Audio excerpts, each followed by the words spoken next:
Olá, boa tarde. Nós somos alunos do segundo A e do segundo B. Meu nome é Carlos, Rafaela, Ana, Breno, Letícia e Stephanie, e nós iremos apresentar o jogral sobre o racismo. Racismo é a denominação da discriminação e do preconceito, direta ou indiretamente, contra indivíduos ou grupos por causa de sua etnia ou cor. É importante ressaltar que o preconceito é uma forma de conceito ou juízo formulado sem qualquer conhecimento prévio do assunto tratado. Alô. Enquanto a discriminação é o ato de separar, excluir ou diferenciar pessoas ou objetos. Oi, Miss. A escravidão no Brasil iniciou-se por volta da década de 1530, quando os portugueses implantaram as bases para a colonização da América Portuguesa, para atender, mais especificamente, a demanda dos portugueses por mão de obra para o trabalho na lavoura. Tal processo deu-se primeiramente com a escravização dos indígenas, e ao longo dos séculos XVI e XVII, essa foi sendo substituída pela escravização dos africanos, trazidos por meio do tráfico negreiro. A escravidão no Brasil, mas não só aqui, mostrou-se uma instituição perversa e cruel, e suas consequências ainda são sentidas atualmente, mais de 130 anos depois que a lei da Áurea aboliu essa prática no país.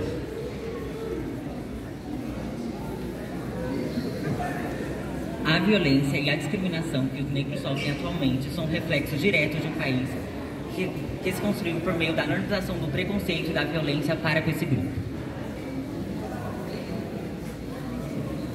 É sempre importante lembrar que, além dos africanos, os indígenas também foram escravizados, aos milhões pelos portugueses, e sua escravização também perpetuou preconceitos e violência contra eles. A abolição da escravatura foi um dos acontecimentos mais marcantes da história do Brasil e determinou o fim da escravização dos negros. A abolição do trabalho escravo ocorreu por meio da Lei Áurea, aprovada no dia 13 de maio de 1888, com a assinatura da Regente do Brasil, Princesa Isabel.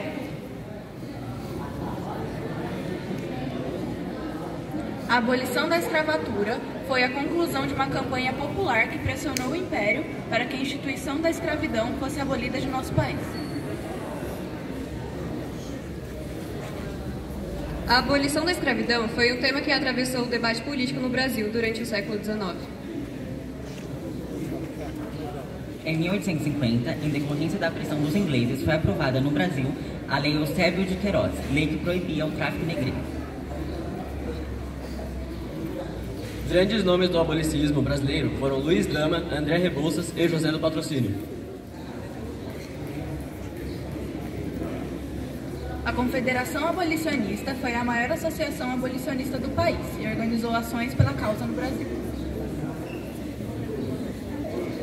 Algumas leis abolicionistas aprovadas durante o percurso foram a Lei do Ventre Livre e a Lei dos Sexagenários.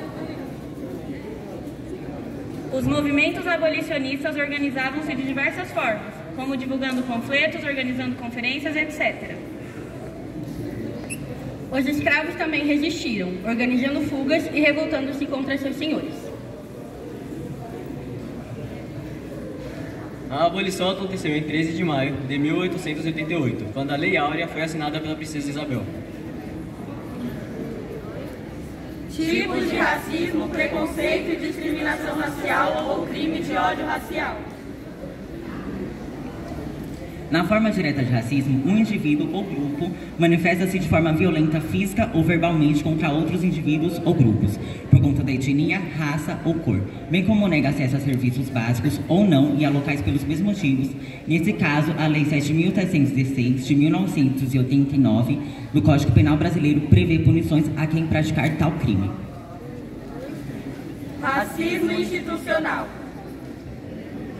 De maneira menos direta, o racismo institucional é a manifestação de preconceito por parte de instituições públicas ou privadas, do Estado e das leis que, de forma indireta, promovem a exclusão ou o preconceito racial. Podemos tomar como exemplo as formas de abordagem de policiais contra negros, que tendem a ser mais agressivas. Isso pode ser observado nos estados de Charlottesville, na Virgínia, Estados Unidos, quando após sucessivos assassinatos de negros desarmados e inocentes por parte de policiais brancos que alegavam o estrito cumprimento do dever, a população local revoltou-se e promoveu uma série de protestos. Racismo estrutural. De maneira ainda mais branda e por muito tempo imperceptível, essa forma de racismo tende a ser ainda mais perigosa, por ser de difícil percepção. Trata-se de um conjunto de práticas, hábitos, situações e falas embutido em nossos cotidianos e que promove direta ou indiretamente a segregação ou o preconceito racial. Podemos tomar como exemplo duas situações. O acesso de negros e indígenas. Há locais que foram, por muito tempo, espaços exclusivos da elite, como universidades. O número de negros que tinham acesso aos cursos superiores de medicina no Brasil, antes das leis de cotas, era ínfimo, ao passo que a população negra estava relacionada, em sua maioria, à falta de acesso à escolaridade, pobreza e à exclusão social. Falas e hábitos pejorativos incorporados ao nosso cotidiano tendem a reforçar essa forma de racismo, visto que promovem a exclusão e o preconceito mesmo que indiretamente. Essa forma de racismo manifesta-se quando usamos expressões racistas, mesmo que por desconhecimento de sua origem, como a palavra denegrir. Também acontece quando fazemos piadas que associam negros e indígenas a situações vexatórias, degradantes ou criminosas, ou quando desconfiamos da índole de alguém por sua cor de pele. Outra forma de racismo estrutural muito praticado, mesmo sem intenção ofensiva, é a adoção de eufemismos para se referir a negros ou pretos, como as palavras moreno ou pessoa de cor. Essa atitude evidencia o desconforto das pessoas, em geral, ao utilizar as palavras negro ou preto, pelo estigma social que a população negra recebeu ao longo dos anos. Porém, ser negro ou preto não é motivo de vergonha. Pelo contrário, deve ser encarado como motivo de orgulho, o que derruba a necessidade de se suavizar as denominações étnicas com eufemismos. No Brasil, as causas do racismo podem ser associadas principalmente à longa escravização de povos de origem africana e à tardia abolição da escravidão, que foi feita de maneira irresponsável, pois não se preocupou em inserir os escravos libertos na educação e no mercado de trabalho, resultando em um sistema de marginalização que perdura até hoje. História da consciência negra. No Brasil, a história da consciência negra culminou na criação do Dia Nacional da Consciência Negra, uma data que celebra a negritude e a luta da população preta de nosso país.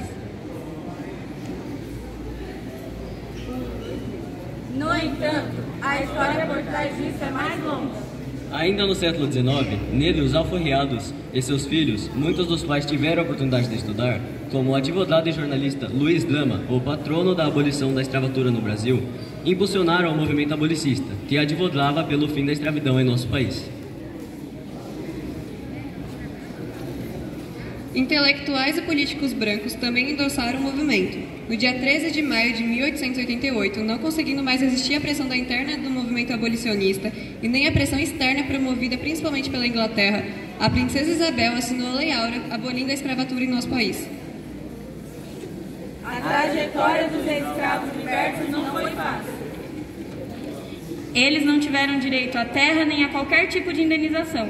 Começaram a viver à margem da sociedade, iniciando a difícil trajetória da população preta após a abolição em nosso país.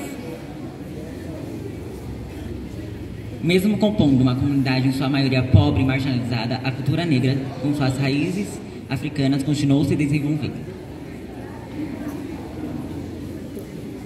Em 1971, o professor, escritor, pesquisador e militante negro Oliveira Silveira organizou um grupo de estudo e apreciação da cultura e da literatura negra em Porto Alegre com pessoas interessadas no assunto.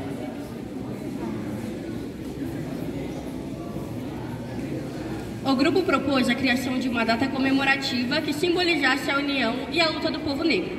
O dia 20 de novembro foi escolhido por ser o dia da morte de Zumbi dos Palmares, personalidade considerada símbolo de luta e resistência contra a escravidão.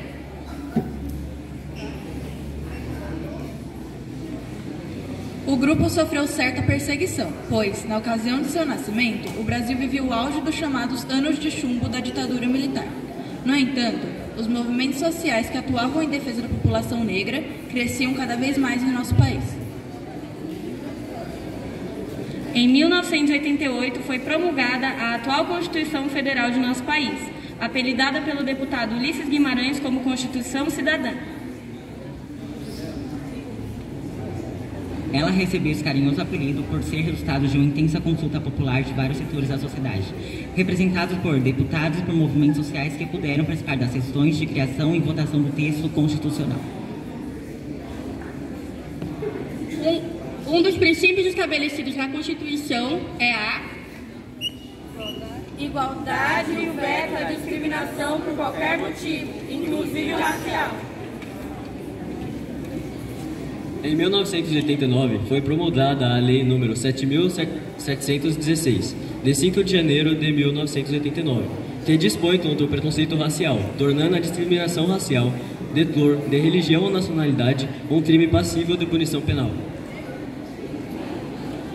Entre embates judiciais, leis e a luta dos movimentos, o sentimento de empoderamento e a necessidade de se celebrar a africanidade cresciam cada vez mais, aumentando a necessidade de se criar uma lei que determinasse a data proposta na década de 1970 como uma data comemorativa.